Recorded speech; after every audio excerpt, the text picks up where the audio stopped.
Estamos indo para a segunda unidade do nosso curso de evangelismo, né, do IBAD, e a gente vai falar sobre o alvo da evangelização, que é o homem, né? E no capítulo 1, homem, quem ele é. No segundo, o homem e suas inquietudes. No terceiro, o homem e a enfermidade e as enfermidades da alma. E quarto, o homem e a pós-modernidade. E então, deixa só eu me situar aqui, que eu estou procurando, que eu deixei o meu celular lá, para ver a questão do relógio. Aí talvez você pense assim, mas você está com 3 celulares, um é para ver a luz. Então, deixa eu ver o que eu faço aqui. E aí, minha gente, seguindo, em relação à questão do homem, quem ele é? É um ser complexo, né? Ontem, falando sobre antropologia bíblica, numa aula de teologia sistemática, num curso que uma igreja está fazendo, eu estava falando isso, né? O João de Barro, ele é o João de Barro, né? O cachorro late, né? Sei lá, vai abanar o rabo e tudo. Agora o homem, assim, o homem pode lutar karatê, pode tocar violão, ele tá entendendo? Ele pode ser mecânico, ele pode pilotar submarino, assim. O homem, ele é um ser fantástico, né?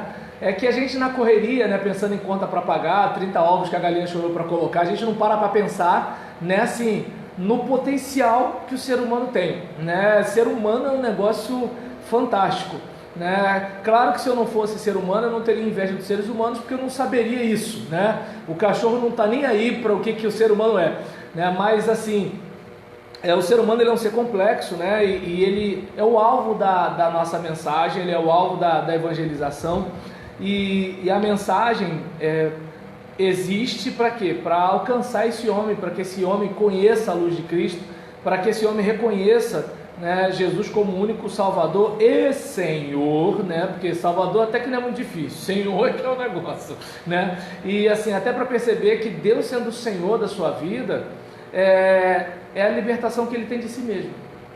Porque quando Deus manda em mim, eu estou livre de mim.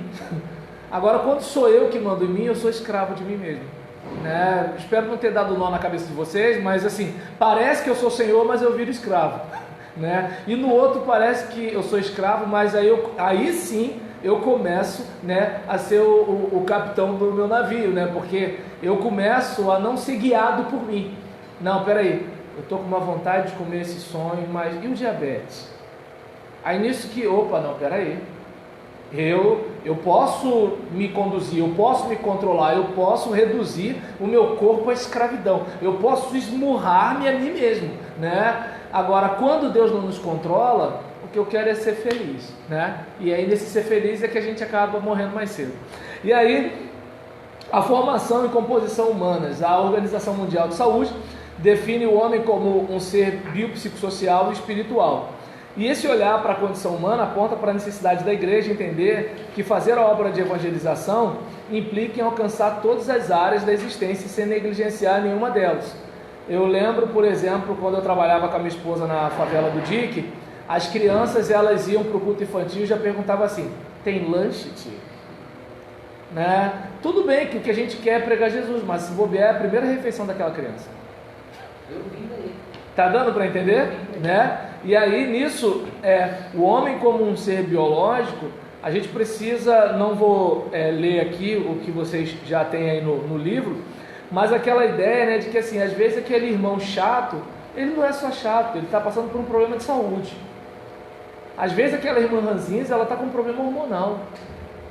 E a gente está dizendo que é o Satanás. Sim, pode ser até o Satanás, fazendo uso daquela situação hormonal e fazendo uso da minha incompreensão. Porque a gente pensa que o diabo só usa o outro, né? E nesse caso, é importante a gente observar que o aspecto biológico é muito importante, né? Daí a questão do cuidado com a saúde. Porque imagina, né, você não está bem de saúde, isso vai se refletir no seu ministério.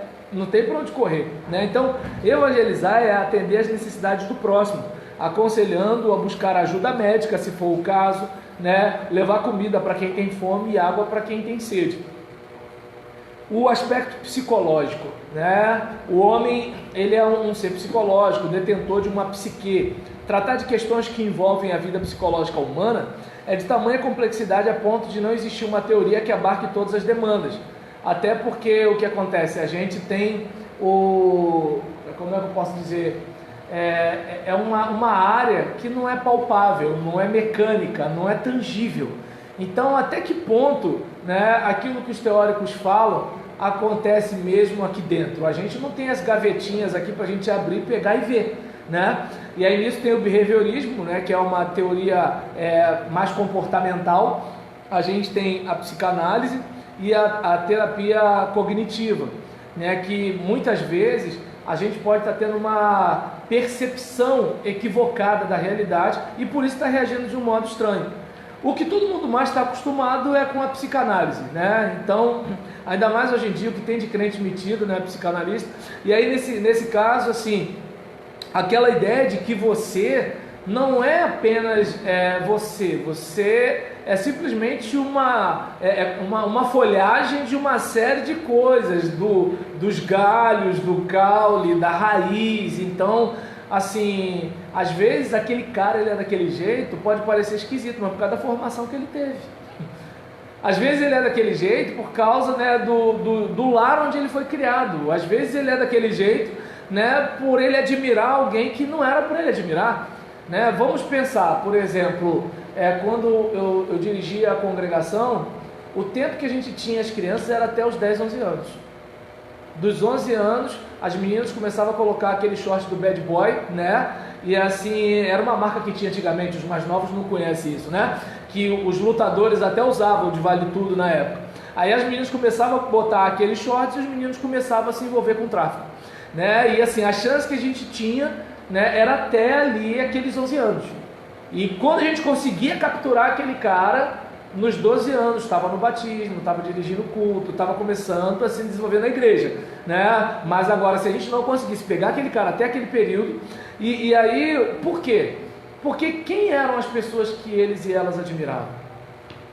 Entende? Esse é o caso. Quem seria aquela menina se não colocasse as pernas de fora? Ela não tinha nenhum outro valor. Deu para entender? O que seria daquele garoto se ele não fosse para o tráfico?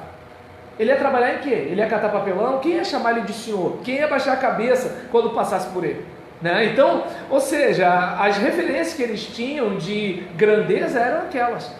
Quem está fora desse universo vai tacar pedra neles, mas é o seguinte: se você tivesse nascido e crescido lá, você entenderia a tentação que foi para você se tornar quem você é e não pegar aquele caminho. Tinha os meninos que passavam no concurso, que ia para aprendiz de marinheiro, que ia para não sei o que, não sei o que lá, mas eram os pontos fora da curva. A tendência, aí, saindo agora da psicanálise, indo para o behaviorismo também, né, aquela questão do comportamental. Você vai treinando, você vai treinando, quando vai ver, aquilo ali está automático em você, né? E aquela questão da terapia cognitiva, né, em que assim, você tem aquela percepção, e aquela percepção, né, é aquela questão, você não é bem quem você é aquilo que os outros estão vendo. Então você pode reparar, Elias era um homem de Deus, mas para Acabe ele era perturbador de Israel. Então a questão não é só o que você enxerga, mas como enxerga. Mas aí é outro assunto, vamos lá. E aí o ser humano, ele é dotado de personalidade, cada um é único, e esse é um dos problemas que a gente lida na igreja, né? A gente quer que todo mundo seja igual. É aquele caso, a minha esposa fala pouco, eu falo muito. Ela é introvertida, eu sou extrovertido, né? Ela mesmo fala para mim: Roberlan, quem fala demais dá bom dia a cavalo, né? E às vezes, vez por outra, né? Opa, boa tarde.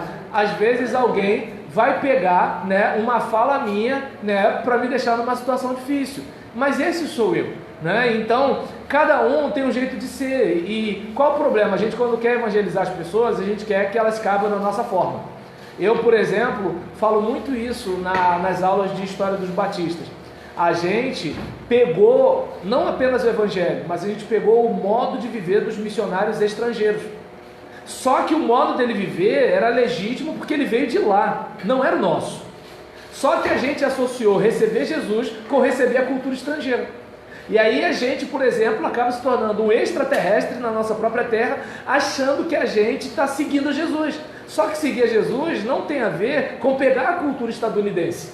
Seguir a Jesus tem a ver com você seguir Jesus. Seja a cultura de lá, seja a cultura daqui, seja a cultura de acolá, né? Então, é importante respeitar que cada um é único, cada país é um país, cada lugar é um lugar. Essa Assembleia de Deus aqui não é igual a Assembleia de Deus de lá de Nova Iguaçu, não é igual a Assembleia de Deus de lá da Penha, não é igual a Assembleia de Deus de lá de Copacabana.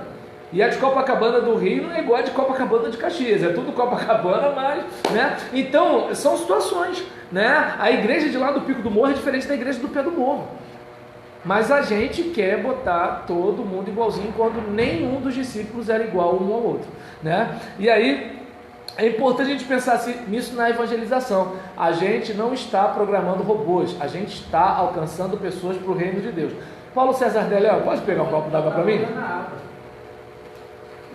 Quando você levantou e olhou para cá, eu já imaginei, né? Então, meu irmão, me entende por que aquele dia? Porque assim, é uma alegria para ele isso daí, deixa o menino ser feliz. E aí, nesse caso, tem um aspecto, né, genético e hereditário para a formação da personalidade, tem um aspecto ambiental, sociocultural e tem a história de vida. Então, o que acontece? Existem coisas que eu e você, obrigado, Paulo César, existem coisas que eu e você vamos nos tornar que está além da nossa vontade. É como, por exemplo, meu pai e minha mãe, depois de uma certa idade, começaram a usar óculos para leitura. Nenhum dos dois usavam óculos, mas ambos chegou uma fase da vida que passaram a usar para leitura. Aí talvez alguém diga, então era só você não ler que você não ia precisar de óculos. Mas o que acontece? Eu fui chegando na idade, eu comecei a pegar o mesmo caminho deles. Entende como é que é o negócio? Assim, tem coisa que a gente não controla. Na minha família, né, a maioria dos homens, eles têm mão de datilógrafo, só os fortes entendem datilógrafo, né? Mão de datilógrafo, né, aquela mão fina, né? E assim, os ombros são estreitos, a maioria é magro e tem aquela barriguinha de girino, né? É um negócio esquisito. Isso daí eu não pedi, isso é genético. Meu filho está indo para o mesmo caminho, a barriga dele é um pouco maior, até porque tem pouca musculatura, né? Então aí o que acontece? Mas a gente vê lá, olha para mim, para o meu pai, para o meu filho, ombro estreito, né? E assim, para o peito e para frente tem que ter muita malhação, porque a tendência é o peito para trás mesmo, né? E assim, a gente não é pançudo, mas aí fica aquela pochetezinha aqui. E isso, o que acontece? A gente não escolheu, aconteceu. Quer botar o ombro mais largo? Vai ter que fazer alguma coisa. Quer botar a barriga para trás? Vai ter que fazer alguma coisa, entende? E assim, o ambiente sociocultural, de repente você é um camarada muito inteligente, mas você nasceu num país que não investe em educação, ou de repente você é uma pessoa de muita iniciativa, mas você cresceu num lar onde você foi castrado, você nunca pôde fazer nada, entende? Então o que acontece? Você acabou mudando, né? E a questão, né, da história de vida, né? Assim, você passou por algumas experiências que outros não passaram. Você passou por experiências que o seu irmão mais velho não passou, porque seu pai era outro, agora ele é outro, né? Então, por exemplo, outro dia eu vi meus sobrinhos falando com meu pai. Falei assim, eu não acredito que eles estão falando desse jeito com o avô deles, porque se eu falasse metade do que eles estão falando, entende? Mas o meu pai não é mais aquele cara de quando me criou, ele agora é outro cara. E o problema é que na evangelização a gente acha que todo mundo é a mesma coisa, e aí complica, né? E aí, evangelizar é anunciar a mensagem que cura as feridas da alma e faz com que o homem viva com qualidade de vida em suas emoções, sentimentos e pensamentos. Aí a questão, né? Como é que eu lido com ansiedade, com medo, com dúvida, né? O problema é que às vezes o próprio trabalho da igreja é um fator estressante, né? O que vão pensar de mim, e não sei o que, e tal, e nessa brincadeira eu fico na neurose, né? Sem falar aquela dificuldade de achar que todo mundo quer cortar a minha cabeça, todo mundo quer puxar o meu tapete, ou seja, quando vai ver, qual é o risco da gente produzir até mais doença, né, do que promover a cura. E isso eu acho que é algo para a gente refletir como cristão, porque às vezes o cara que está lá, lavando o carro, né, comendo um churrasquinho, cantando o pagode dele, me vê naquele estresse, naquele nervosismo, saindo de casa, voltando, gritando com as crianças, vambora, né, aquele negócio, o marido indo na frente, a mulher indo atrás, não dá mais mão, né, quando era namorado dava, mas agora, e aí nisso, tá ele na frente, a mulher atrás, as crianças correndo, aquele negócio todinho, aí fala assim, pô, essa vida que eles querem que eu tenha, é um negócio pra gente pensar, né, e aí nesse caso, Cristo deseja ver os seus filhos curados, porque se assim estiverem, serão fonte de cura para o pecador. Até porque a gente ferida a fé dos outros, né? Tá aí a internet para mostrar o tipo de crente que a gente tem hoje. E aí, o homem é um ser social. Não vou ler os preâmbulos, né? Mas enquanto, né, um ser social, é importante observar que ele vive em sociedade e a cultura mexe com ele. Então a gente tem que estar pensando o seguinte: espera aí, qual é o ambiente cultural onde meu filho vai nascer? Onde ele vai crescer? E eu preciso vacinar o meu filho todos os dias, enquanto eu tenho sob o meu controle. Entende? Para quê? Para mesmo que ele viva numa sociedade diferente, ele perceba que, olha só, isso que eles estão vivendo pode ser prazeroso, mas não é inteligente. É como, por exemplo, o besterol da internet. O besterol da internet, ele é válido para quem produz o besterol, mas para o cara que consome não é. É que nem o cara que vende cachaça. Ele lucra. Os outros que compram não. Então, o filho dele vai estudar numa boa escola, mas o filho do cachaceiro que está lá na barraca não vai. Então, eu não sei se dá para perceber que assim, eu preciso tentar passar para o meu filho: olha, isso que estão dizendo aí que é uma vida feliz, é feliz para eles que produzem o conteúdo. A dona lá que faz o vídeo rebolando, ela ganha dinheiro com isso, entendeu? Agora, a minha filha assistindo aquele negócio não vai ganhar dinheiro com isso. Entende? O camarada, né, que fica propagando violência, ódio, promiscuidade, ele está ganhando dinheiro com aquilo ali na internet. O meu filho que está assistindo não está. Então eu preciso lembrar desse aspecto cultural e mostrar o seguinte: olha, nem tudo é como parece ser, né? Agora só vê se está me filmando, né? E aí, nesse caso, né, o homem também é um ser espiritual. Ele, como ser espiritual, ele vive também numa dimensão que, no aspecto de informática, nós diríamos, ele vive numa dimensão virtual. Vamos pegar o aspecto do seu computador ou do seu smartphone. Tem a peça concreta, mas tem o aspecto virtual dessas peças, que são as imagens, talvez por isso o nome Windows, né? Eu não sei, mas assim, as imagens, as janelas que se abrem para a gente entender como ele funciona. Porque se o computador fosse para a gente do modo técnico que o pessoal de tecnologia e informação usasse, ia ser chato para a gente. A gente gosta de um desenho, a gente gosta de um som, a gente gosta de alguma coisa. Então acontece, esse é o aspecto virtual. Esse é o virtual, o concreto são as peças. Assim somos nós. Somos apenas ossos, músculos e tendões? Então aí alguém vai dizer: nós somos só isso aqui. Será? Né? Então, por que todo mundo acometido com a mesma doença não reage da mesma forma? Por que todo mundo passando pela depressão não age da mesma forma? Por que todo mundo diante do frio e da fome não age da mesma forma? Talvez porque tenhamos um elemento extra aí, que a gente entende como o espírito humano. E aí, por que eu estou diferenciando isso? Porque às vezes as pessoas têm aquela ideia de que o ser humano ele é apenas mente e corpo. Só que é o seguinte: a mente pode estar prejudicada, né, por efeito de medicamento, por algum tipo de doença no aspecto cerebral, inclusive, né? E é justamente a sua espiritualidade que vai fazer com que você saiba lidar, inclusive, com as mazelas do seu organismo. E aí, todo ser humano ele procura estabelecer contato com aquilo que traz paz ao seu espírito e que lhe renova as energias e promove a inspiração para viver. Esse olhar para a espiritualidade é entendido como uma necessidade saudável para a completude existencial. Vez por outra, você deve ter escutado falar de alguns médicos ou profissionais da saúde falando sobre as pessoas que têm algum tipo de fé, que elas têm um modo diferente de lidar com a doença, mesmo as terminais. Né? Então, por quê? Porque a gente não é só isso aqui. A gente é algo mais. Quem é só isso aqui, não tem um sentido.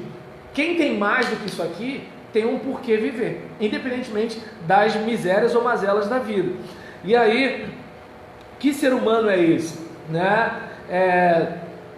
O conhecimento da dimensão humana deve trazer dois pensamentos à mente do evangelista. Primeiro, Deus é sábio e grandioso, pois criou um ser tão perfeito, tão inteligente, tão complexo.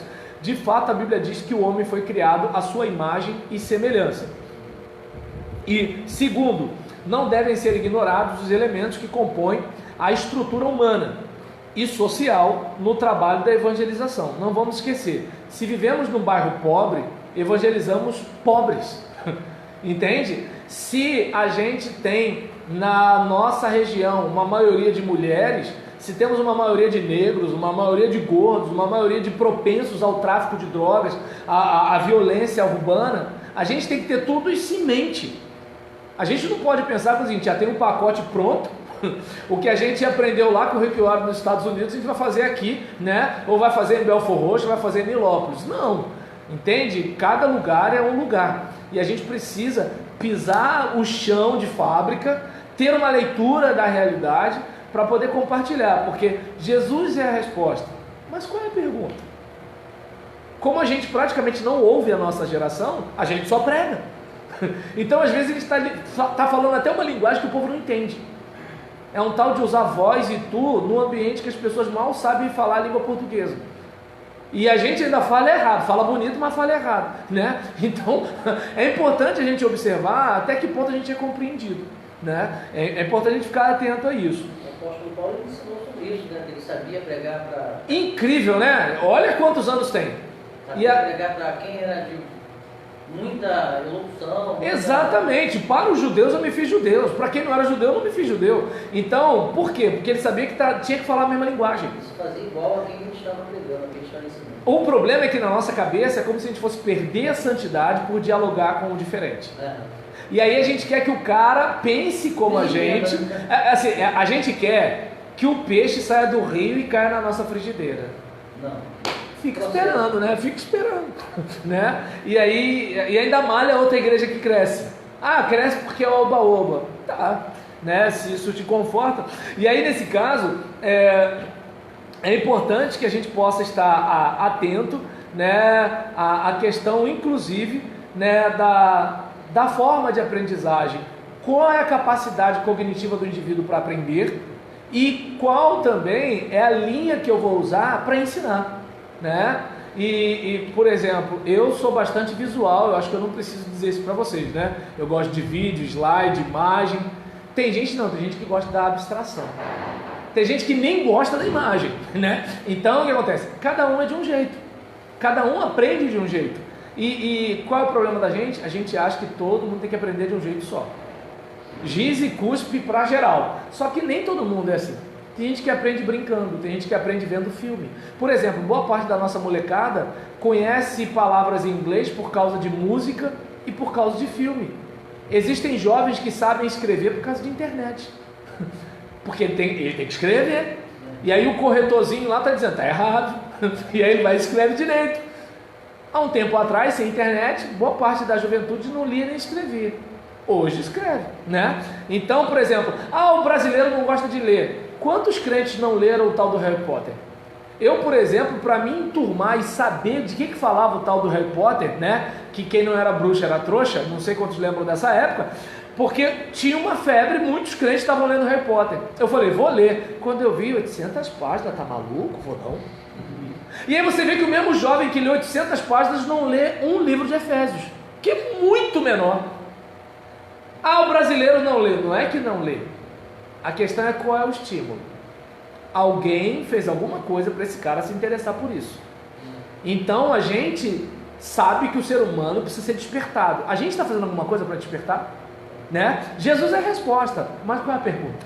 Então, Efésios você foi generoso, não lê a terceira carta de João, mas... Ainda tem isso, né? Judas, imagine, né? Os estímulos, né, visuais eu falei, os auditivos, né? Existem pessoas que elas se detêm muito naquilo que escutam e prestam muita atenção naquilo, né? Eu, por exemplo, tenho dificuldade de prestar atenção no que eu falo, quanto mais no que o outro fala, né? Mas assim, são coisas que assim, cada um tem uma característica e você tem que jogar em todas as posições. Você não sabe quem é a pessoa que você está evangelizando, né? Às vezes a gente não sabe nem para quem a gente está pregando. Os sinestésicos, o cara aprende no movimento, na brincadeira, no jogo, né? Então, às vezes, eu, por exemplo, meu filho está subindo a escada do escorrego. E enquanto ele está subindo, eu estou 1, 2, 3. E é engraçado que parece que eu sou um extraterrestre. Fica todo mundo me olhando. Mas porque ele está brincando, eu estou comprometido com o crescimento dele. É diferente.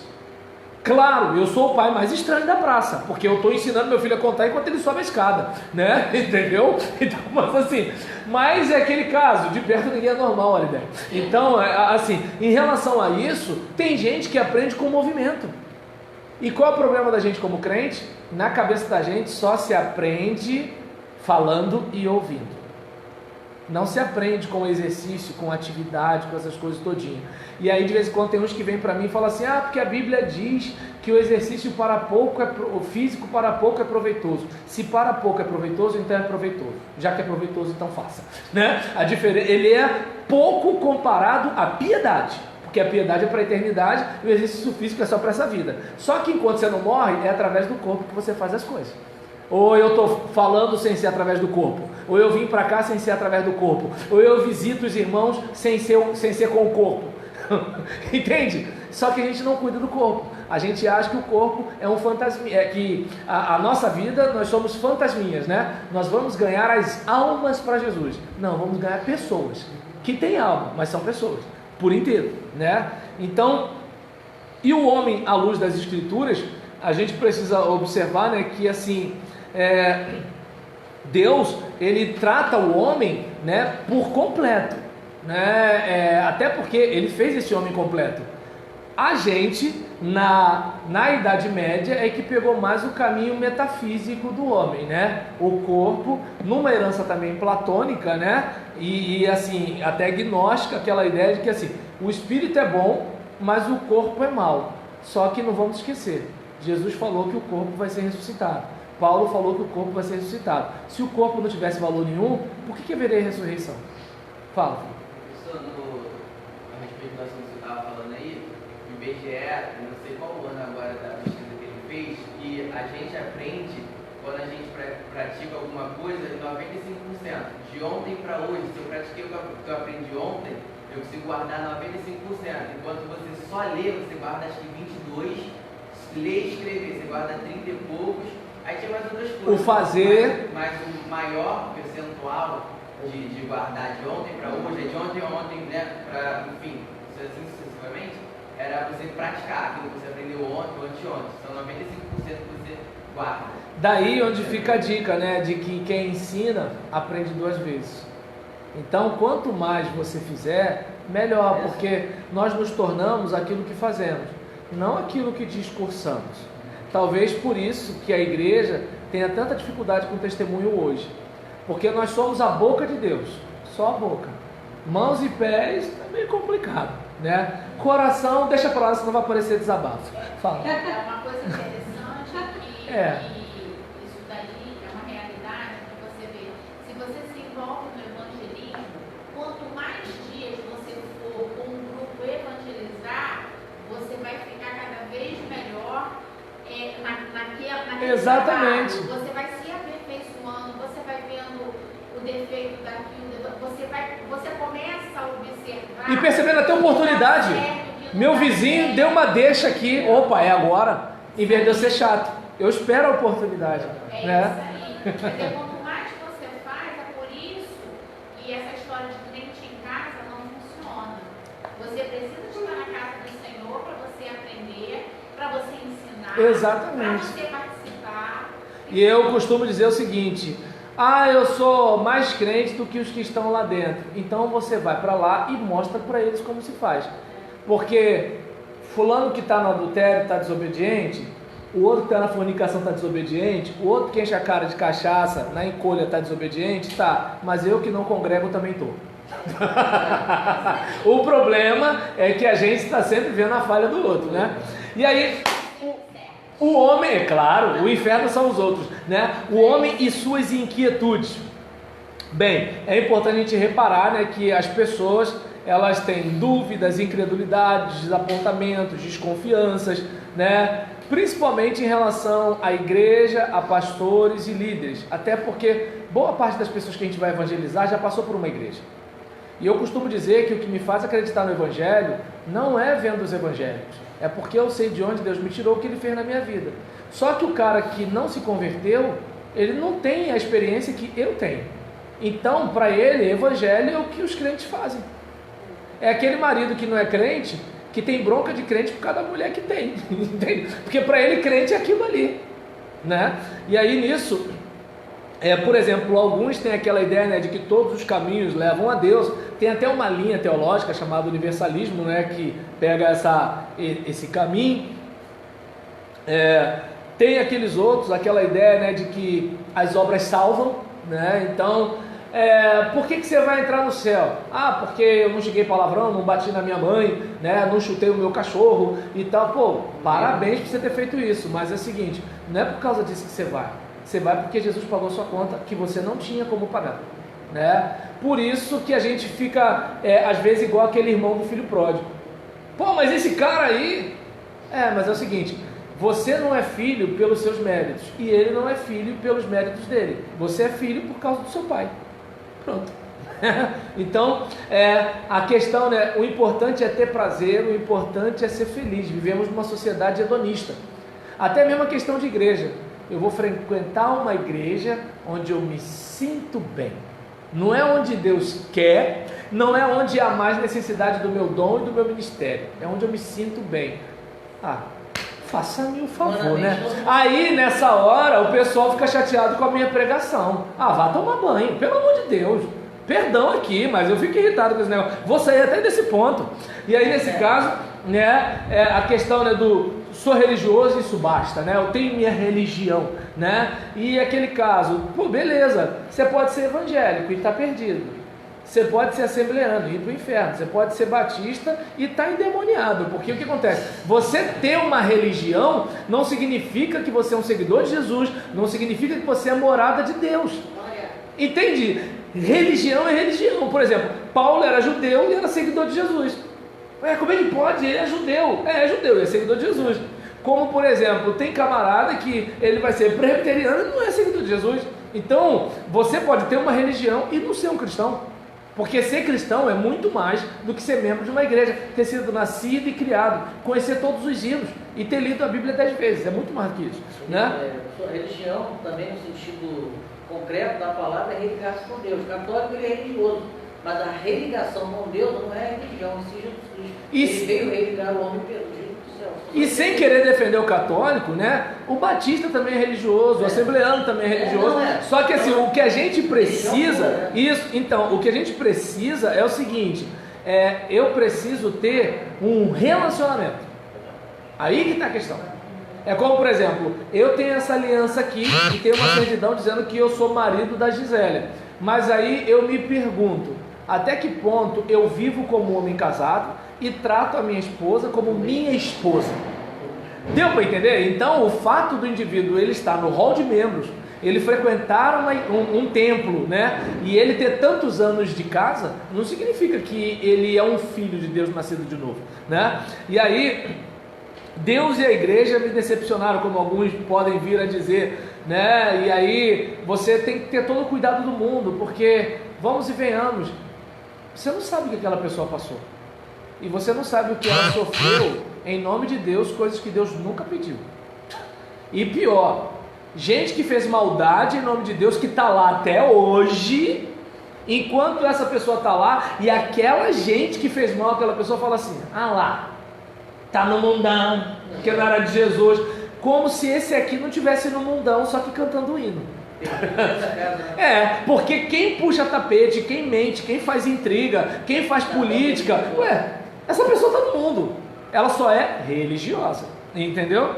E aí, a resposta às inquietudes, né? Eu preciso, né, lembrar, né, que assim, olha, Jesus veio para buscar e salvar o que se havia perdido, né? Eu não estou aqui para afundar o cara que está perdido, eu estou aqui para ajudar o cara a sair daquela situação. É que nem alguns falam assim, depois que matou, depois que roubou, depois que bebeu, agora quer ser crente. Graças a Deus, era para ele continuar matando, roubando e bebendo? Depois que fez isso tudo, agora é crente. Graças a Deus. Você queria que ele continuasse fazendo? Ele já não fazia mal à sociedade? Então dê graças a Deus que ele parou de fazer. Entende? Pronto, né? E assim, duas observações importantes para ser levado em conta, né, pelos comprometidos com a pregação do Evangelho. Memorizar versículo bíblico. E outro, amar e acolher as pessoas sem julgá-las. Memorizar por quê? Se você vai evangelizar, você vai falar à luz da Bíblia. Não dá para você ficar assim, não, mas porque como está escrito, né, não se deve chorar o leite derramado, de 1000 passará, mas 2000 não chegará. Aí vai que você está tentando evangelizar alguém que conhece Bíblia.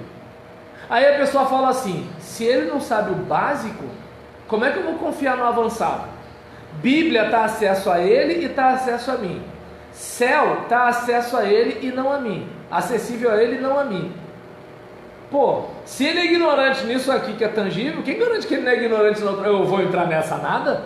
Tá dando para entender? Às vezes o próprio crente ele perde a credibilidade por causa do tipo de crente que ele é, né? E não por causa de, pastor, essa gente tem um coração muito duro. Aí quando você vai conversar com essa gente, a pessoa fala assim, pô pastor, você é até legal, mas é o seguinte, tem um pessoal lá que, eu não aguento entrar lá e ver aquela gente não.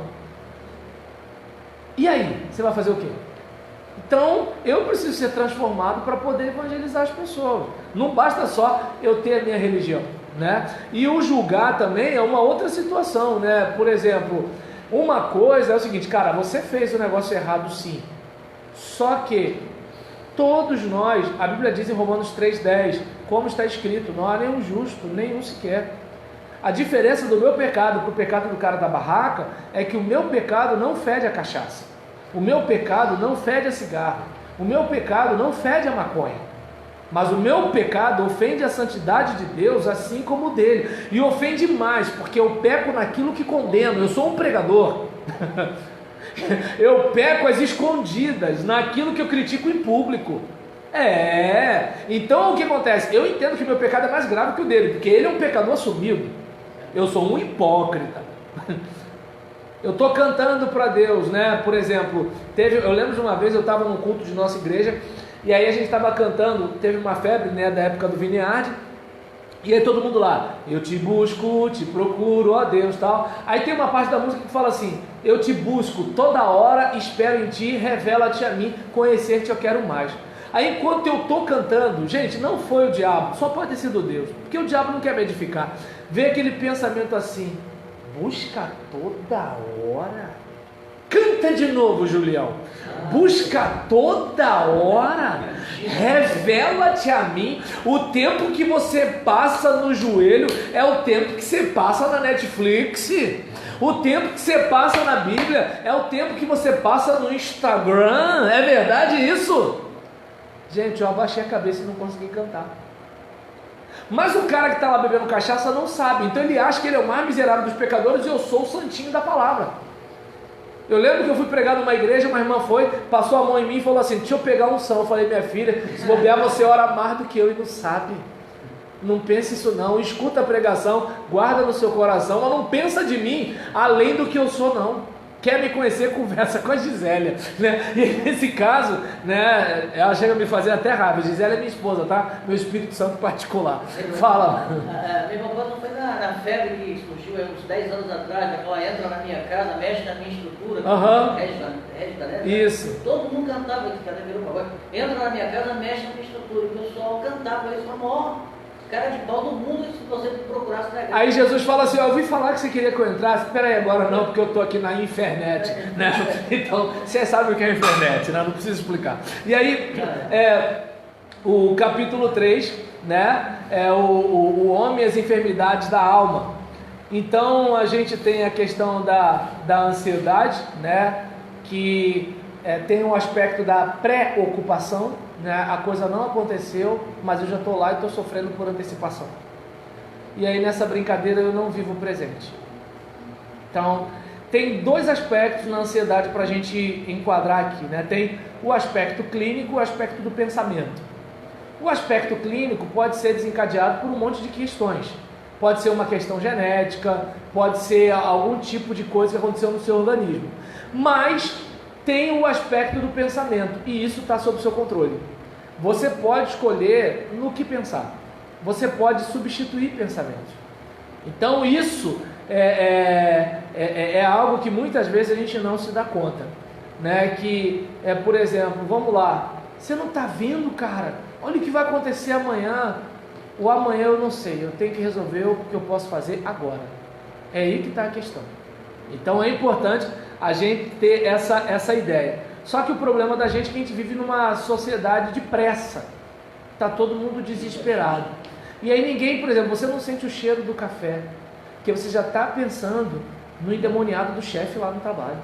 Entendeu? Você já está pensando naquele trânsito que você vai pegar.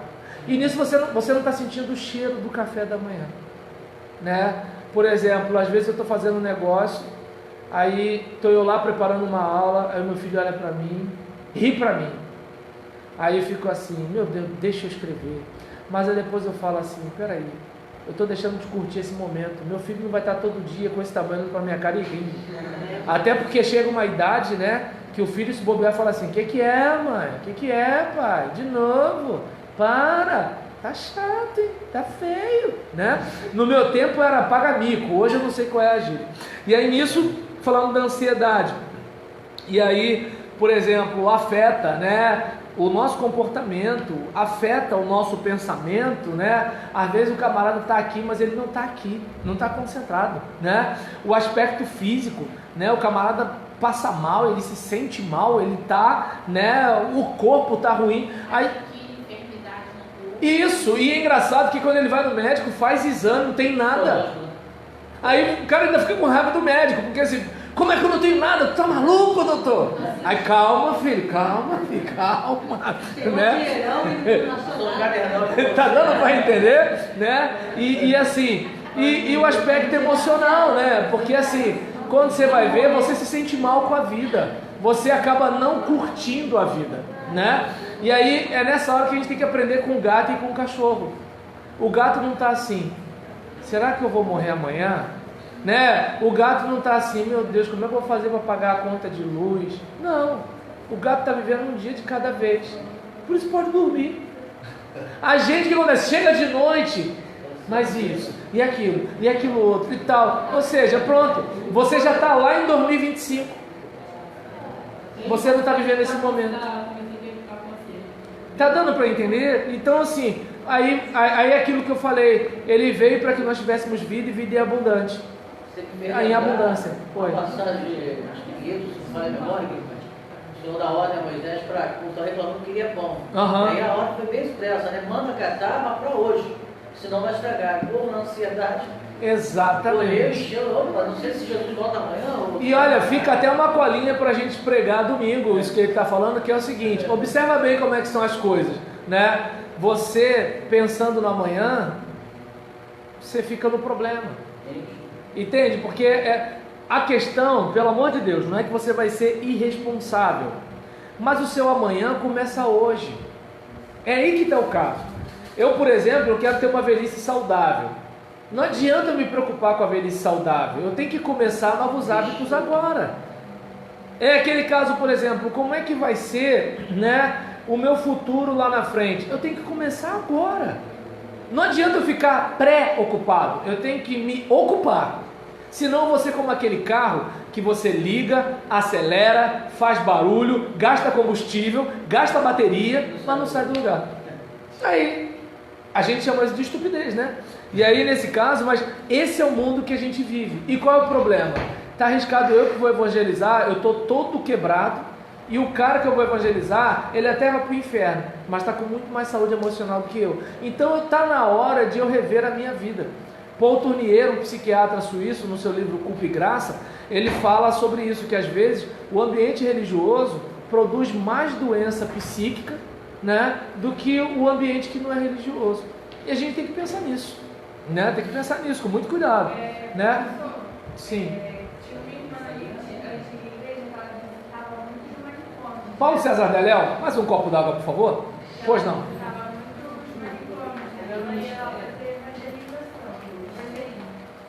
Ela falava que a maioria das pessoas que estavam internadas no manicômio eram pessoas cristãs. Olha aí. Uns que sofreram uma tristeza muito grande. Trauma, decepção. Outros porque queriam saber mais e não conseguia, e começou a ter pensamentos assim. E ela falou que a maioria das pessoas.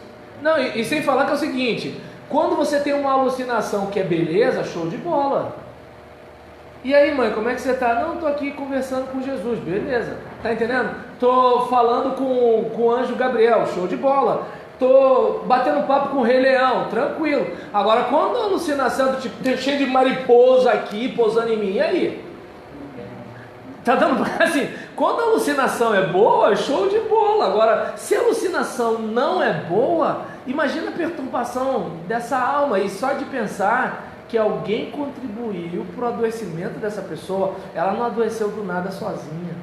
Está na hora da gente rever se a gente está produzindo cura ou doença nos ambientes religiosos. Eu não esqueço, só um instantinho, meu irmão, eu não esqueço daquela história que você falou, da moça, acho que é a questão da gravidez, né, da profecia, aquele negócio todinho. Não foi gravidez, não, foi a respeito do... Ah, você tá falando de qual? Você contou duas histórias, isso, teve a da sua mãe e isso, e teve uma outra que era mais terrível, mas eu não estou lembrando aqui também, né? E foi também da menina do casal que falou que ela Deus abençoou o casamento, Uhum. e aí o relacionamento de 9 anos terminou, ela ficou decepcionada. Entende? Que assim, às vezes a gente está em nome de Deus produzindo dor, né? Eu costumo dizer para os meus seminaristas que assim, cara, você quando prega, você está desenhando uma imagem de Deus. Não esqueci de ti não, tá, meu irmão? Aí nisso, você está desenhando uma imagem de Deus.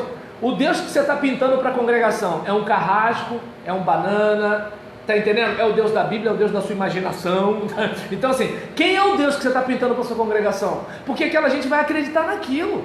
Se bobear, vai ter gente com medo de Deus por sua causa, ou vai ter gente brincando com Deus por sua causa. Então assim, é importante a gente ter esse equilíbrio para não promover doença. Pois não, meu irmão? O que ela falou na realidade, eu tive um problema com a minha irmã, ela fez até bacharel em teologia, só que ela estava misturando muito as coisas entre o seu comportamento pessoal, a sua vida íntima, com religião, com Deus, e ela acabou tendo uma confusão e teve uma depressão, problema até de internação. Nós tivemos que levar ela, ela falou é toda a verdade, não foi ninguém que me falou, eu vivi isso. Nós internamos ela lá em Botafogo, no antigo Pinel, né? Foi o último recurso, a gente demorou para fazer isso, para tentar recuperar, mas ela estava vendo mariposa nos braços, como você falou, estava vendo coisas que existia, né? Entre aspas, e a gente teve, ela jogou uma panela de óleo quente em cima da minha cunhada, ela molhou e nós tivemos que tomar uma atitude que foi benéfica, graças a Deus, hoje ela está bem, está recuperada, casada, enfim. E lá, quando eu cheguei lá, que é o que ela falou, a gente não vai no lugar desse, no hospital, e só para visitar o seu querido. Você vai lá porque Deus quer te levar lá para você falar do amor dele para alguém. Lá as pessoas pediam orar. Ora pelo meu irmão, pelo meu filho. E aí a gente perguntava qual a história dele, para a gente ter uma ideia mais ou menos. Ele era pastor, ele era presbítero, ele era mulher de oração, era na Assembleia. Que ficaram daquele jeito aí, ela vai ver, meu Deus do céu, eu estou pensando que vou pegar pessoas aqui diferentes, mas pessoas que misturaram, né? O religioso, o sagrado, o profano, né? E acabaram fazendo uma mistura na cabeça e se dando mal, né? Isso tem que ajudar a gente a pensar o seguinte: não somos de aço. Então, como o apóstolo fala, cuida de ti mesmo e da doutrina. Tem gente que só cuida da doutrina, não cuida de si. Aí dá ruim, né? E aí, minha gente, o outro, depressão. As origens da depressão são multicausais e podem estar ligadas principalmente a questões orgânicas, genéticas, hereditárias e psicológicas. O que acontece? Por exemplo, eu estou no 3º ano de tratamento de depressão e quando eu fui diagnosticado, eu não acreditei no psiquiatra, porque eu não estava sentindo tristeza, eu só sentia vontade de dormir. E eu queria dormir, e a pior hora do dia era acordar, né? Porque era uma angústia muito grande, e a melhor hora era dormir. E como eu fui parar no psiquiatra? Porque eu comecei a pedir a Deus para me levar. E aí eu estava numa fase boa, né? Estava pastoreando minha igreja, fazendo minha pós-graduação, comprei meu carro, assim, tava tudo bacana, tava tudo legal. E assim, não era para eu estar passando por aquilo ali. Mas, né, diante daquele caso, era só aquela sensação, não queria pensar em mais nada. E aí, o que aconteceu? Teve um dia que eu estava muito angustiado, que eu cheguei num pronto-socorro. E aí eu chego no pronto-socorro e falo assim, olha só, e como eu fui parar no pronto-socorro? Quando eu comecei a reparar que eu estava orando assim, Senhor me leva, Senhor me leva, Senhor me leva. E no início, quando eu estava Senhor me leva, eu estava me sentindo até bastante crente, irmã Marinéia. Porque eu pensei assim, Senhor me leva, numa época de chuveiro quente, né? A gente estava naquela época que todo mundo estava comendo carne, né? Lembra aquela época, né? Do governo PT, boi, aí nisso, por exemplo, comendo carne, chuveiro quente, né? Eu estava com o meu carro, todo mundo com computador. Senhor me leva. O crente da década de 80 pedia para Jesus voltar, porque a década de 80, remarcação de preço, a vida era difícil, né? Plano Collor, Sarney, esses negócios. E aí nessa brincadeira, Senhor me leva, shopping center, praia, é um tal de crente agora ter casa de praia. Antigamente, quando o crente ia pra praia, a gente alugava um ônibus na Jurema, entendeu? Vinha aquele bando de gente com aquelas caixas de isopor. Aí agora, crente, casa de praia, né? Esse negócio. Aí eu olhei assim pro negócio desse, falei, meu Deus, que Senhor me leva? Aí eu comecei a reparar que eu estava num escapismo. Eu não estava querendo ir pro céu, eu estava querendo sair daqui. Aí eu bati no pronto-socorro, aí a médica falou assim, olha, desculpa, mas aqui é para dor, febre, trauma, assim, o seu caso a gente não tem como te ajudar. Ela me encaminhou para o psiquiatra. Quando eu fui para o psiquiatra, né, e ele falou, eu falei, mas é estranho, porque eu não estou sentindo tristeza, eu estou sentindo angústia e vontade de dormir, quero ficar deitado o dia todo, e, né, o jeito romântico do crente falar que quer morrer, né, eu quero ver Jesus, eu quero ir para o céu, né? Aquela coisa todinha que a gente chama de ideação de morte, né? E nessa brincadeira, meu ritmo na igreja diminuiu, meu ritmo com a minha esposa diminuiu, com todo respeito para quem gosta de chuchu, mas eu olhar para a Gisele e olhar para o chuchu era a mesma coisa, né? E aí nesse caso, né? Tá rindo, né, Deléo? Aí nessa situação, né? O que acontece? Eu gosto demais de contrafilé, mas para mim, comer contrafilé e comer borracha era a mesma coisa. E aí nisso... Ele, por exemplo, a primeira pergunta, qual é a sua ocupação? Eu falei, sou pastor. Aí ele para mim, já considerou mudar de ocupação? Eu fiquei triste e fiquei alegre ao mesmo tempo. Fiquei triste que eu pensei assim, pô, deixar de ser pastor? Eu falei, cara, mas isso é a minha vida, assim, se eu deixar de ser, eu vou me sentir frustrado. É tipo mulher de bandido, eu apoio, mas sou feliz, entende? Aí nesse caso, o quê? Aí, por isso sou feliz, né? O povo bate, fala mal, detona, mas eu amo essa vida. E aí nesse caso, em contrapartida, eu fiquei feliz que eu falei assim, caramba, um cara que consegue entender que a minha vida é difícil. Porque entra na internet, todo mundo diz que a vida de pastor é fácil. Tá dando para entender? Claro, menos a esposa e os filhos e os pais, né? Por exemplo, se alguém falar assim, olha, quem aqui está se sentindo chamado para o ministério pastoral? Aí vem o filho do cara, não, você volta. Quem mais? Entendeu? Então, por exemplo, eu vi que aquele cara me acolheu, ele viu que minha vida era difícil. Já pensou em considerar uma outra ocupação? E aí, uma outra coisa, vou te encaminhar para um psicoterapeuta porque você precisa de alguém para te escutar. Porque o que acontece? Um dia, numa infelicidade minha, numa reunião com irmãos, eu falei assim, vocês têm a mim para escutar, eu tenho quem? Aí uma irmã respondeu na lata, você tem Jesus, pastor. Aí eu falei, bem feito, quem mandou desabafar aqui? Então o que acontece? Nesse caso, todo pastor vai passar pelo que eu passei? Não, mas é porque eu tinha uma predisposição genética e não sabia que tinha predisposição genética. O ambiente, né, contribuiu para provocar aquela predisposição genética. O que eu aprendi agora? Eu preciso me blindar emocionalmente. Então hoje, né, por exemplo, às vezes o indivíduo vem, eu falo, ô meu irmão, que Deus te abençoe, seja feliz, vem os endemoniados na internet, começa a largar o aço, ô irmão, que Deus te abençoe.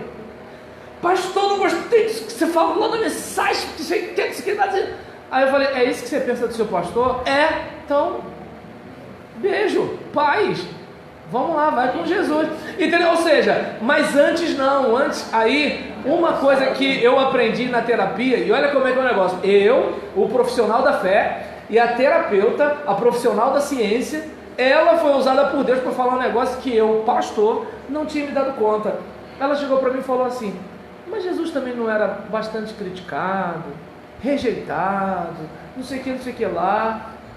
Aí quando ela falou, eu ri, porque eu percebi que eu estava sendo presunçoso. Eu queria ser o popstar da igreja. Eu queria que todo mundo olhasse e pensasse assim, como o meu pastor é esforçado, como o meu pastor é estudioso, como o meu pastor está sofrendo. Ou seja, nessa presunção, quando veio o que eu não esperava, aí eu fiquei chateado. Aí quando ela falou assim, eu falei, meu Deus, eu não sou metido, né? Eu sou um nego metido. Porque o que eu pensei assim? Eu falei, Jesus, como é que pode, assim? Ele expulsa demônio e o nego fala assim, ele expulsa da parte de Beelzebul. Tá dando para entender? Os irmãos falam assim, vai lá em tal lugar porque o pessoal vai te olhar e vai achar que tu é alguma coisa. Tomé, olha lá, ele está indo lá para Lázaro, ele vai morrer, a gente que está com ele ainda vai morrer junto. Pedro, eu nunca vou te negar, quando ele viu Jesus tomando aquela coça, né? E eu quero ser alguma coisa. Então eu comecei a me blindar emocionalmente. Esqueci de você não, tá? Eu comecei a me blindar emocionalmente. E o que eu comecei a perceber? Tem gente que é negativa mesmo, só vê coisa ruim. Então eu só fico com ela se é igreja ou família. Se não for igreja e família eu estou obrigado a caminhar junto. Mas não é igreja e família, estou descolando, né? Aí, por exemplo, aquela pessoa que manda alfinetada, aquela pessoa que em vez de celebrar a minha vitória, ela diminui a minha vitória. Como assim? Por exemplo, eu passei num concurso. Mas esse concurso qualquer um passa. Falei, tô longe desse, sai dessa lama, jacaré. Então eu comecei a evitar isso. E eu comecei a perceber que nas minhas orações, eu só vivia pedindo, né? Ou pedindo, ou falando do irmão que estava mexendo na paciência. E eu comecei a substituir isso por gratidão. E quando eu comecei a ver gratidão, eu falei, gente, Deus já me abriu tantas portas. Deus já me colocou em tantos púlpitos. Eu prego em tudo quanto é canto. Tem um monte de gente lendo o que eu escrevo. Aí quando eu comecei a ver, entende? Isso, entende? Assim, assim, quando eu olhei para isso, eu falei assim, gente, eu estou dando confiança por o que Satanás está mostrando, em vez de dar atenção para aquilo que Deus está fazendo. Percebe uma série de coisas que assim, eu comecei a mexer no meu modo de pensar. Eu comecei, claro, a ter o atendimento médico, até porque eu não sou super-herói. Aí quando alguém tentava me diminuir, como se assim, o cara que é crente não tem depressão, eu falo assim, então tá bom, quando teu cabelo cair, eu vou dizer que você também está com problema espiritual.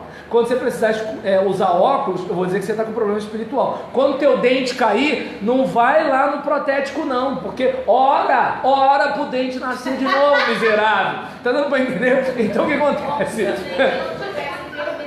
Tá dando para entender? Então o que acontece? Eu comecei a fazer o tratamento, eu comecei a me blindar emocionalmente, eu, por exemplo, comecei a focar mais na gratidão e eu comecei a fazer atividade física, né? Porque eu comecei a melhorar hormonalmente, comecei a me sentir melhor. E aí, olha como é que são as coisas. Eu não podia ter feito isso tudo antes da depressão, mas o que acontece?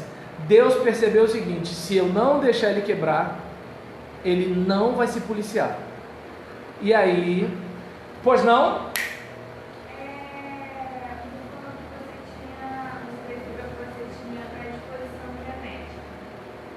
A partir da consulta que os terapeutas me faziam, aí eu lembrei de algumas coisas que aconteceu com a minha mãe, que aconteceu com a minha irmã, né? Então, por exemplo, algumas coisas que já aconteceu com sobrinhos meus.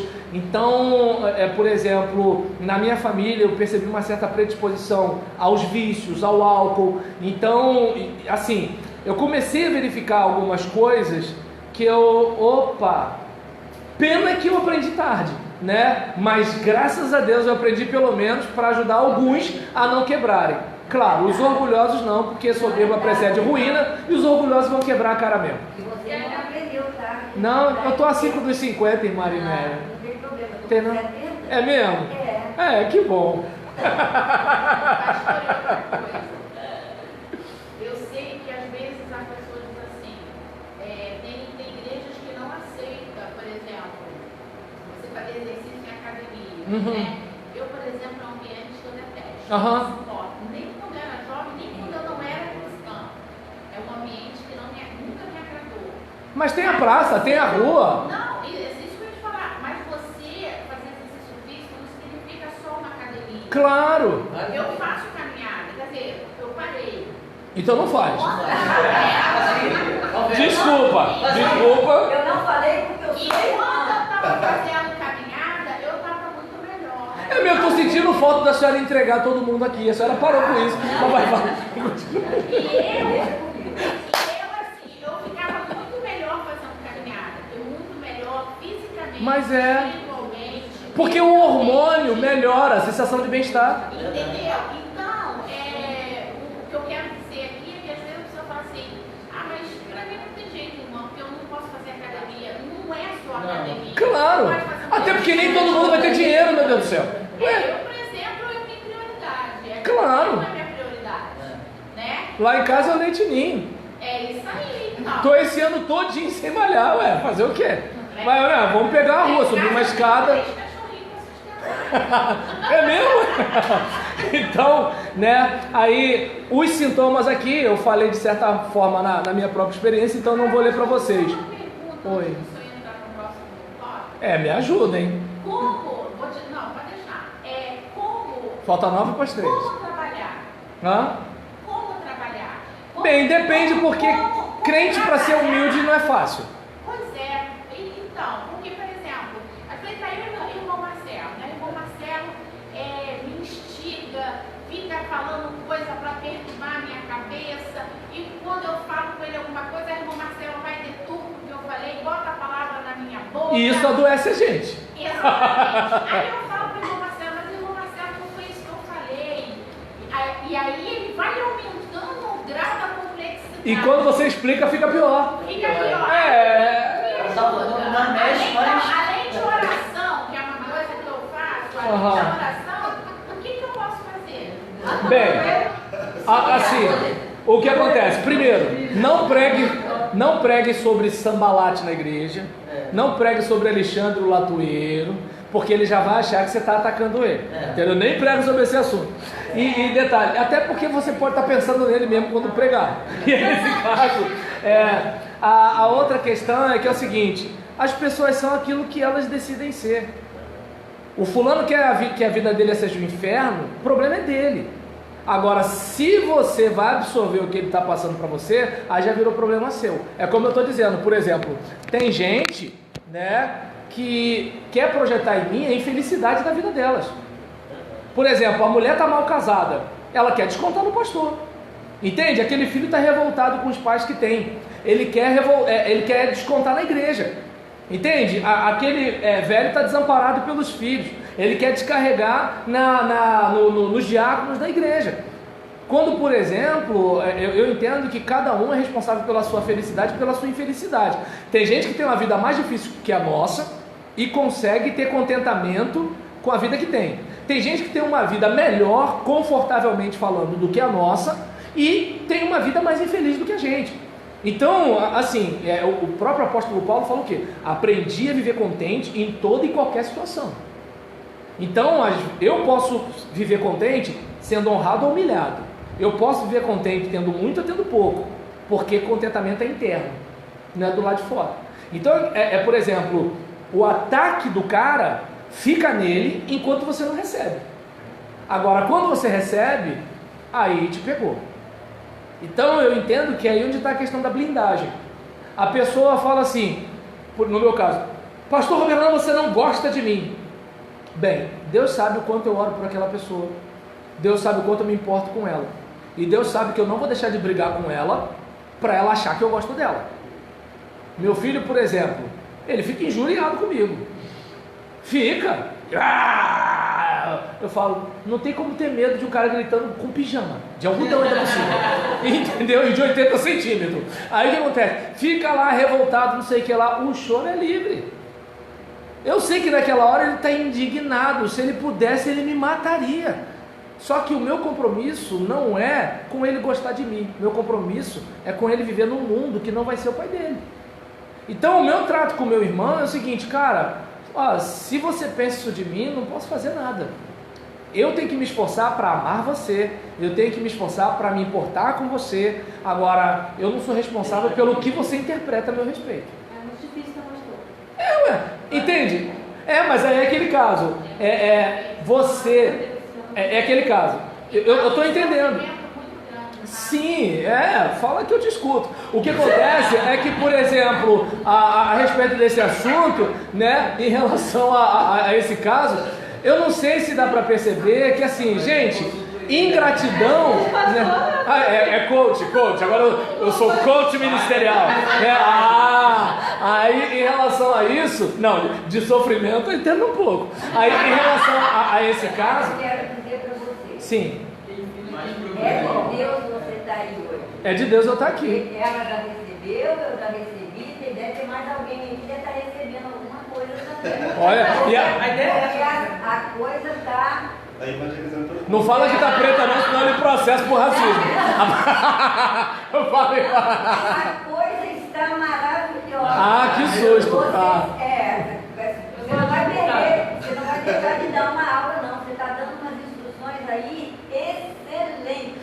Coach ministerial, Roberlan Julião. Mas vai falar, irmã. Para evangelizar. Tati tá cortando a irmã, gente. E olha que ela nem fala, hein?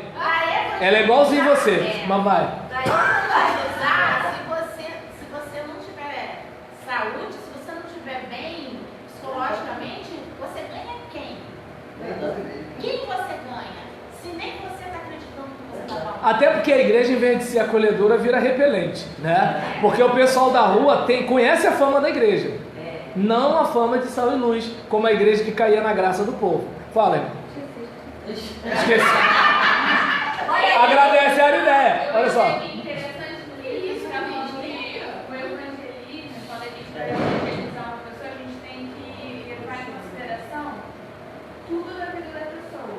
Não é só você chegar lá e falar da palavra. Isso. Você tem que considerar o corpo físico e mental da pessoa. Exatamente. E a alma também. Tem gente que é meio relógio. Tu vai ter que entrar no mundo do cara para evangelizar, ué.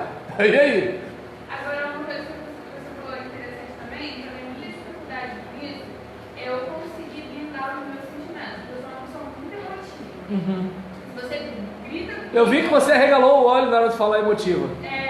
Arregalou de novo. Mas vai. Eu sou muito emotiva. E assim, eu tento não ser uma pessoa que guarda no corpo, mas às vezes o meu não tratar mal a pessoa acaba ocasionando rancor. Tipo, eu trato a pessoa bem, mas eu continuo com a tristeza a respeito daquilo. Entendeu? Todo mundo aqui é assim. E eu tenho também dificuldade Eu em casa tenho um saco de boxe. Resolvo fácil. na questão de falar, entendeu? Na questão de falar, porque às vezes, por exemplo, a pessoa filha, eu já dou de volta ali e às vezes eu acabo me arrependendo. Eu tenho muita dificuldade nisso de eu não conseguir lidar, né? Eu tô entendendo Porque tem suas pessoa emoções. que fala coisas desnecessárias, tem pessoa que fala sem pensar E tem aquela que pensa e fala com categoria. Ela bate, sabe bater. Exatamente, Fala. ela se pensa, não se arrepende e você tem que se distrair, que se lasca o que você está fazendo. Ela vem, joga bomba e vai embora. E quando você é uma pessoa que antes de falar com alguém você pensa, antes de você tratar com alguém, você sempre procura falar de uma forma amigável, é muito ruim você receber, porque é tipo aquilo, você pode, não que aconteça, né? Porque na palavra está escrito tudo que a gente planta, a gente colhe. Mas a respeito disso, quando você é uma pessoa que pensa de falar, que tenta falar de uma forma assim, que não é uma boa. Educada, digamos assim. Educada. Você sempre recebe a pessoa falar de qualquer jeito. Patada. Exatamente. É muito difícil você lidar com esse tipo de situação. Entendi. Sem levar rancor no coração e sem deixar isso afetar o seu lado psicológico. Eu entendo o seguinte. Primeiro, duas coisas. Em Filipenses 4, né, a gente percebe a dica de Paulo para a gente mexer no nosso mundo interior. Um deles é a substituição de pensamentos. Né, aquele caso, se eu falar para você, não pense em maçã verde, eu não tenho como te ajudar, porque você vai pensar em maçã verde. Mas agora, se eu pedir para você pensar, né, em morango com mel, pronto, eu te tirei de pensar em maçã verde sem falar da maçã verde. O problema é que a gente dá muita ênfase a um pessoal mau, né, que faz coisas más contra a gente na igreja. A gente dá muito ibope para eles, a gente dá muita atenção para eles. Tem um monte de gente na igreja que ama a gente, e a gente dá atenção para aqueles que nos odeiam. Tem muita gente na igreja que cuida da gente, mas a gente dá atenção àqueles que prejudicam. Tem muita gente que fala bem da gente, mas a gente fica focando nas pessoas que falam mal. Então, se a gente substituir o pensamento, já muda.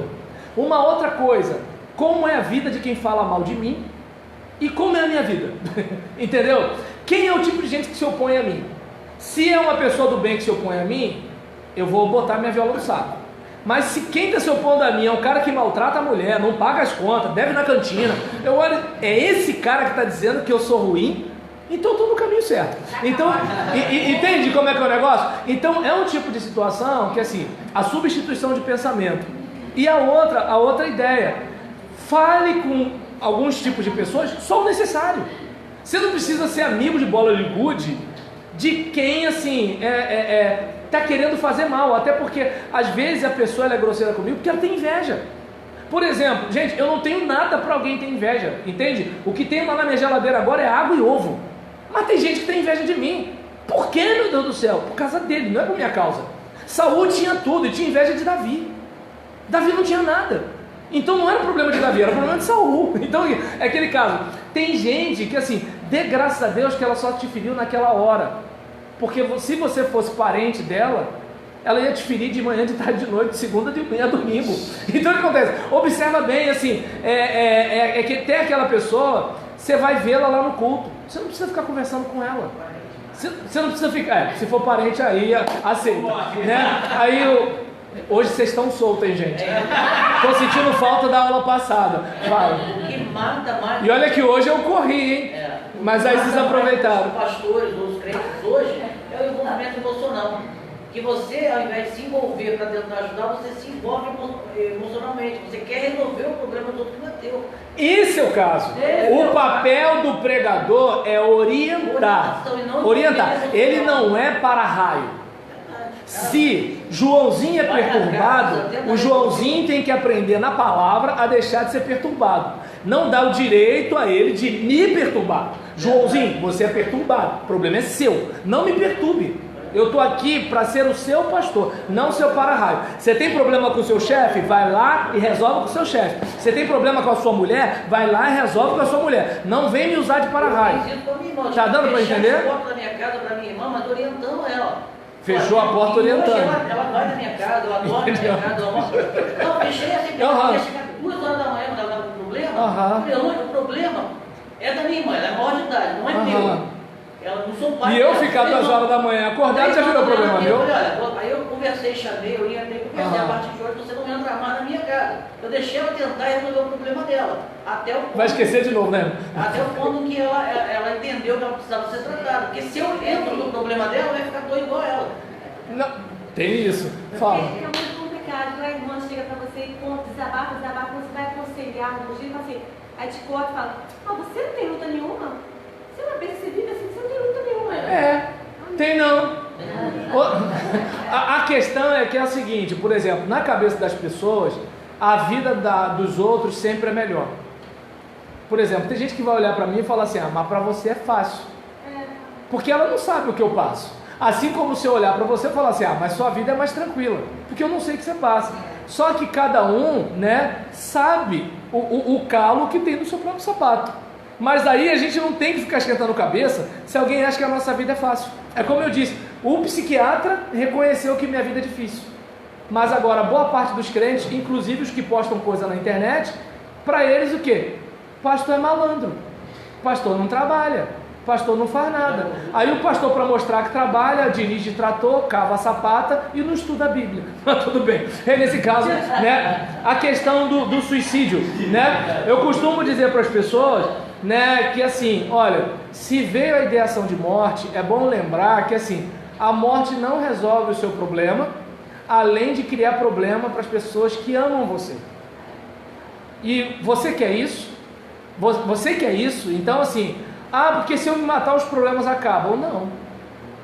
Então eu não vou nem entrar no mérito da questão do céu ou do inferno, mas a questão é a seguinte: você se matou, você estava angustiado por causa da sua esposa, por causa dos seus filhos, aquela coisa todinha, você se matou, sua esposa e seus filhos vão sofrer mais ainda, se bobear ainda vão se culpar, achando que você morreu por causa deles. Então, geralmente eu pego esse caminho, e nem sempre o suicídio é decorrente de depressão.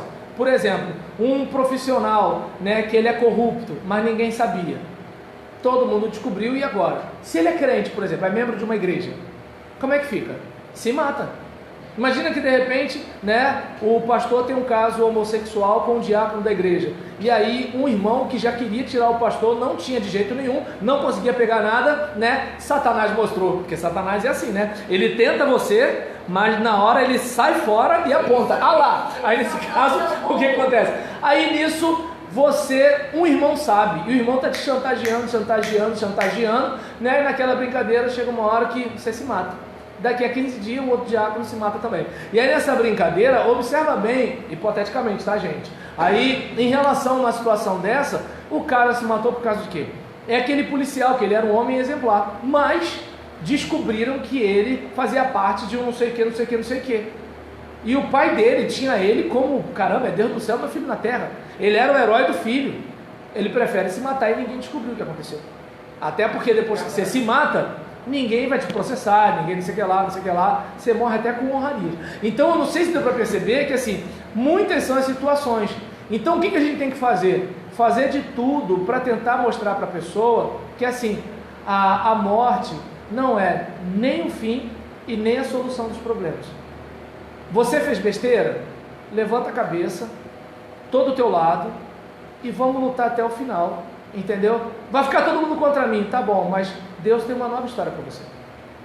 Então, não sei, agora, só qual é o problema? O crente faz o quê? Mas você é safado mesmo, você fez isso, fez aquilo outro. Aí, entende? O cara, ele pode ter sido isso tudo, só que eu estou aqui, né, para ajudar. Lembra? O Espírito do Senhor Deus está sobre mim, porque Ele me ungiu para pregar boas novas às pessoas quebradas. Ele me enviou a curar os feridos, os quebrantados de coração.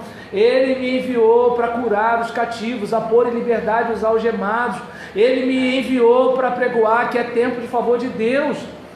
Eu estou aqui para consolar os que choram, a pôr sobre aqueles que estão aqui em São João de Meriti, né, uma coroa em vez de cinza, óleo de alegria em vez de pranto, e roupa de festa em vez de espírito angustiado, a fim de que essa gente destruída pelo pecado venham se tornar o quê? Carvalhos de justiça, plantação do Senhor para a sua glória.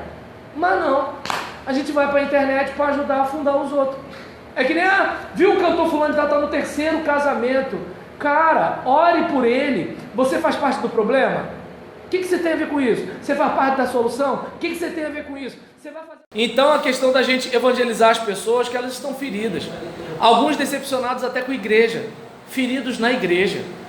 Entende? Por exemplo, quer ver, enquanto eu falei aqui, quanta coisa brotou no seu coração.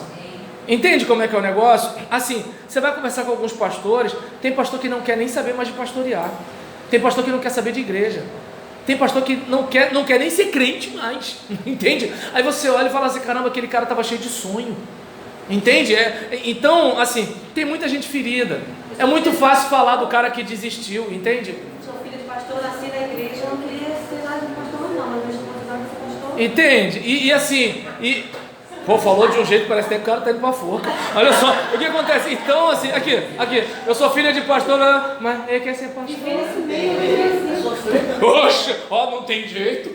Então, aí nesse caso, né, gente, é importante a gente observar, né, que esse é o momento que a gente está passando, né, e assim, essa é a tal da pós-modernidade, ou como diz Zygmunt Bauman, né, dizia, né, porque ele morreu, uma modernidade líquida. Tudo passa muito rápido, tudo muda muito rápido, né? E aí nesse caso, tudo é muito rápido, tudo é muito assim, um individualismo, né, exagerado, é cada um na sua, né? A questão de a secularização, a gente é santo na igreja e pilantra nos negócios, né? Porque Deus está aqui.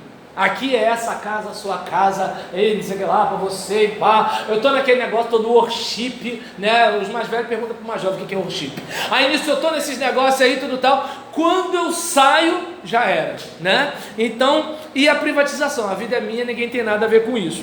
E aí nisso, por exemplo, a gente verifica, né, que essa visão, né, da realidade, ela tem de certa forma mudado muito, né, a dinâmica inclusive da igreja.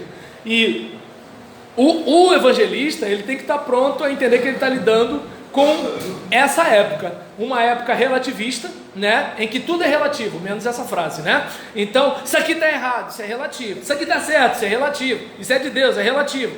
O pluralismo, né? Então, vivemos numa sociedade de supermercado, né? Não gostei dessa igreja, eu vou para outra. Não gostei desse pastor, eu vou para outro. Não gostei dessa mulher, eu vou para outra, né? Então, assim, ninguém tem compromisso com nada. O hedonismo, né, o prazer em primeiro lugar. O consumismo, eu sou aquilo que eu posso ter, aquilo que eu posso comprar, né? É aquele caso, a mulher fica colando no banco do carro, mas ele não tira o plástico, porque o carro é importante, a mulher que se lasque. E é nesse caso, né, o individualismo, né, primeiro eu, cada um na sua. O pragmatismo, a questão é o seguinte: o que é prático, o que é útil? Na igreja, a gente faz o que é certo ou o que dá certo, entende? É aquele caso, eu sou um homem de Deus, como isso se prova? No crescimento numérico e financeiro da minha igreja. Senão, os obreiros já vão começar a me chamar para conversar, entendeu? Aí, nesse caso, como é que é a evangelização nesse tempo? Claro, buscando a Deus, porque só Deus, né? Como é que só Deus, não sei o que lá, quando a coisa fica desse jeito. Música do Lázaro. E aí, nisso... é importante a gente se preparar, estudar, aprender bastante, até porque o conhecimento é muito fluido, tudo é muito rápido, né? E aí nessa época as pessoas continuam precisando ir para o inferno. Eu corri tanto que eu passei do slide. E aí, em relação a isso, né, eu gostaria que a gente, considerasse que nesse período de pós-modernidade, nesse período em que o homem ele é individualista, ele é consumista, ele é hedonista, não vamos esquecer que os crentes também estão assim. Não vou muito longe. Vou lembrar de um papo que a gente teve, né, quando eu falei de casamento. Lembra daquele dia? Que, por exemplo, eu não esqueço, é como se fosse ontem. Quando eu casei, os irmãos da igreja juntaram com um baré, um tobe, um salgadinho, ganhei um bolo, um salão de festa com desconto, não sei o que lá, e a gente casou, porque para mim o importante era ter a Gisele. Se tem televisão, se não tem, tu tá dando para entender? Se tem geladeira, se não tem, isso não interessa. Agora, por exemplo, digamos, até que ponto uma mulher hoje está disposta a construir uma vida com o marido? Até que ponto o marido está disposto a construir uma vida? Eu quero, no primeiro dia de casamento, ter o que meus pais demoraram 30 anos para construir. É uma pressa. Entende? E isso eu atribuo, não tem nenhuma pesquisa não, tá? Uma pesquisa roberlaniana. Eu atribuo ao shopping center e à internet. Por quê? Porque tudo é muito rápido. E você não percebe que está tudo passando. Você entra no shopping e você não vê relógio, né? E você entende o quê? O que é felicidade? Felicidade é ter aquilo. Felicidade é ter aquilo. Felicidade é ter aquilo. Eu não tenho, então eu não sou feliz.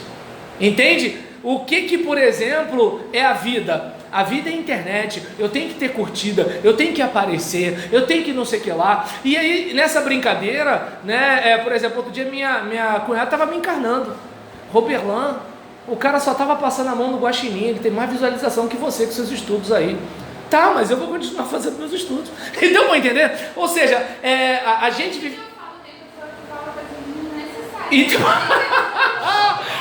essa minha cunhada tem que escutar isso, né? Tem pessoas que falam coisa desnecessária, Lu, de minha cunhada, entendeu? Aí nesse caso, eu não sei, não, faz isso não. Aí nesse caso, em relação a isso, eu não sei se dá para perceber, né, que assim, às vezes você lida com uma sociedade e devido, principalmente nós no ministério, vocês, né, futuros e atuais pastores, observar o seguinte: imagine se Moisés tivesse que fazer as coisas movido a pesquisa de opinião. Imagina, tá dando para entender? Eu não estou dizendo que a gente não vai ouvir as pessoas. O próprio Jesus disse: o que as pessoas dizem que eu sou? Você vai ouvir, tá legal, mas lembra de Paulo aos Gálatas? Se eu tivesse que atender vocês, eu não seria servo de Deus. Então, James Hunter, no seu livro O Monge Executivo, né, que muita gente que não é crente cita essa obra dele, ele fala sobre isso. Você como líder não tem que atender capricho, você tem que atender necessidade. E qual é o problema? Nem toda necessidade sentida é uma necessidade real. Você quer beber Coca-Cola, mas você precisa de água. Deu para entender? Gente, eu não tenho mais o que falar aqui. Vou encerrar. Você ia falar alguma coisa? Não? Então... O que você quer e o que Deus sabe que você precisa tem uma grande diferença. Deu para entender? Esse é o caso. Eu aprendi numa ocasião um professor na faculdade de administração, professor de administração mesmo, ele falando sobre ele tinha várias faculdades, dava aula em várias faculdades, ele falou. Primeiro, o ser humano ele tem necessidade, ele tem necessidade de vestuário, necessidade de alimentação. Eu não preciso vestir marca, eu preciso vestir roupa. Aí eu captei e falei assim, eu podia comprar roupa de marca melhor, mas eu não preciso de marca, eu preciso de roupa. Exatamente. Meu corpo precisa ser coberto. Agora, no meu corpo não diz para mim, ó, bota o Adidas, bota o Nike, bota isso, que senão o restante... Não. Então, você me lembra quando eu era... Entre a infância e a adolescência, tinha uma música do Titãs que ele falava sobre desejo, necessidade e vontade. Não é a mesma coisa, entendeu? Você tem uma necessidade, mas tem coisa que é desejo. Por exemplo, eu tenho desejo de comer, mas o McDonald's vai botar a musiquinha de 2 hambúrgueres, alface, queijo molho especial, cebola pix e um pão com gengilim. Eu não vou lá. Aí o que acontece? Aí, por exemplo, observa bem, necessidade é de comer, aí já virou desejo. Tá dando para entender? E vontade é o seguinte, eu tô salivando, mas não vou fazer. Eu assentei no meu coração, Daniel 1:8, não comer os manjares do rei, mesmo que eu tenha esse desejo. Entende? Eu digo pro McDonald's assim, toda hora eu passo lá. Qualquer hora eu volto daí, tá? Não fica me esperando. A senhora conversa com o McDonald's. Vai pro McDonald's. Ó, fica aí. Ela mora 2 esquinas no McDonald's. Ó, fica Pô, aí. a tentação tá perto então, né? Ela é forte. Ela não tem necessidade. Ela é forte, pastor. É, vontade, né? Uma coisa aí, e mandaram uma coisa pra mim no WhatsApp, assim, que alguém matou alguém, aí depois disseram pra Satanás assim, olha aí, foi você. Ele disse assim, não, eu só soltei o burro. Aí nisso que soltou o burro, fez um monte de coisa, exatamente. Ele não tinha nada. Fernando, Oi. Falei que não quase nada hoje, né? Nem falei. Já tá se defendendo? Nem falou ainda? Verdade de defesa. Ah, entendi. Eu conheço. É, você é perseguido, eu tô entendendo. Coitado. Oremos por ti. Olha só, um dia tinha uma jumenta, um senhor, bem velhinho, e um rapaz novo. Aí o rapaz chegou assim e falou pro garoto, ó, vocês vão até várias cidades que a gente tem que passar para chegar onde eles queriam. Aí ele foi, botou o senhorzinho em cima do jumento, aí chegou na cidade, ó, o garoto cansadão. Gente, eu já acabei, tá? Fala. Aí quando chegou na cidade, o pessoal chegou assim pro senhor, assim, como você é mau, como você é ruim, deixou o garoto andando de lá e cá. Gente, o colega tá falando, gente. Aham. Aí depois, ele foi e mudou, botou o garoto em cima do jumento e foi a pé, quando chegou na outra cidade. Aí o pessoal malhou o garoto, como você pode, você faz Tão isso, novo. Tão novo, e deixou ele andando. Aí depois, quando os dois chegou lá na outra cidade, os dois foram a pé e deixaram o burro. Aham. Aí chegou lá, vocês dois são burros, cara, ele serve para carregar vocês dois, vocês vieram de lá aqui a pé e deixou o burro. Aí, essa história que você falou coroa o assunto que a gente tratou aqui agora há pouco, tanto a Thalita quanto a irmã aqui agora há pouco, né? A respeito de que é o seguinte: não adianta, você sempre vai ser criticado. O que você precisa fazer é tirar proveito das críticas. Por exemplo, eu sou prolixo. Quando alguém falar de mim, está falando de certa forma com razão, e eu vou tentar me policiar para melhorar. Mas às vezes a pessoa pode estar falando de mim também porque ela não está bem. Ela pode estar falando de mim porque ela tem inveja. Porque mesmo eu sendo prolixo, Deus me abre portas que não abriu para ela. E Deus sabe por que não abriu. E talvez eu até saiba também, porque olha como é que o olho dela é mau. Então o que acontece? São situações que assim, você vai observar que fazendo de um jeito, vão criticar. Fazendo de outro jeito, vão criticar. Não fazendo, vão criticar. Porque quem gosta de falar do outro, você pode estar certo ou errado, ele vai falar a si mesmo. Agora, para não parecer que a gente não falou de evangelismo, né? Porque teve uma terapia aqui. Aí acontece, em grupo. Aí o que acontece? para parecer que a gente falou, é só a gente lembrar disso. Esses somos nós. E é bom a gente lembrar, Jesus preparou o céu para a gente. Com todos os problemas que os crentes têm, foi por eles que Jesus morreu, né? E a gente tem que lembrar disso. O cara é problemático, mas Jesus morreu por ele. Eu sou desse jeito, né? Mas Jesus morreu por mim. Eu posso não ter valor para você, mas eu custei o sangue de Jesus. E aí, quando a gente tem essa ideia, a gente começa a se amar e se perdoar. E aí, quando vier a crítica lá de fora, falar o seguinte: olha só, a gente aqui está numa oficina. Aqui é proibida a entrada de gente perfeita. Se você é perfeito, tudo bem, você não vai entrar para ficar com a gente. Mas se você tem áreas na sua vida para tratar, você vai ser só mais um. Eu uma área, você outra, o outro outra. E aqui o médico dos médicos vai cuidando de cada enfermidade. Claro que um acha que a sua enfermidade é quase nada e o outro que é o doente crônico. Mas todos estão sendo tratados, né? Cada um numa área. Oi. Eu ia marcar um psiquiatra, mas eu não preciso. Ah, tá bom. Já vi. Né, gente? E assim, e é bom a gente lembrar disso, né? E quando a gente for evangelizar, né, as pessoas não são só elas em si, elas são uma história, né? É uma série de situações. Às vezes elas têm um problema psiquiátrico, têm um problema neurológico, têm um problema psicológico, parece a mesma coisa, mas não são esses problemas. Às vezes ela tem um problema físico, ela tem um problema familiar, um problema financeiro, né? Às vezes tem aquele cara que chega assim: pastor, me dá um dinheiro ali para comprar um pão. Não é pão, ele é viciado.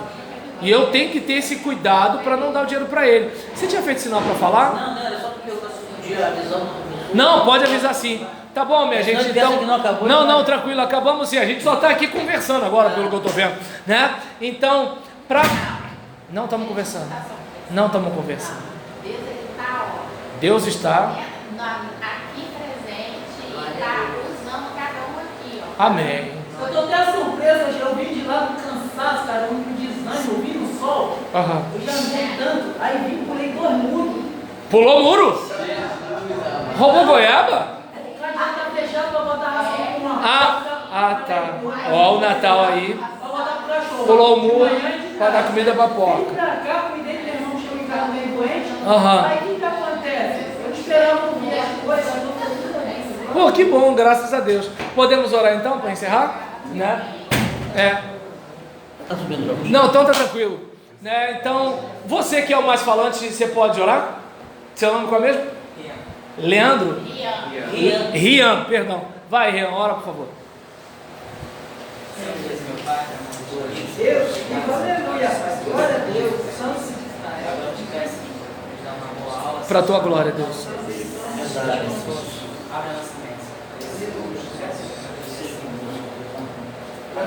Amém. Então é isso aí. A paz do Senhor, gente boa. Tô indo embora.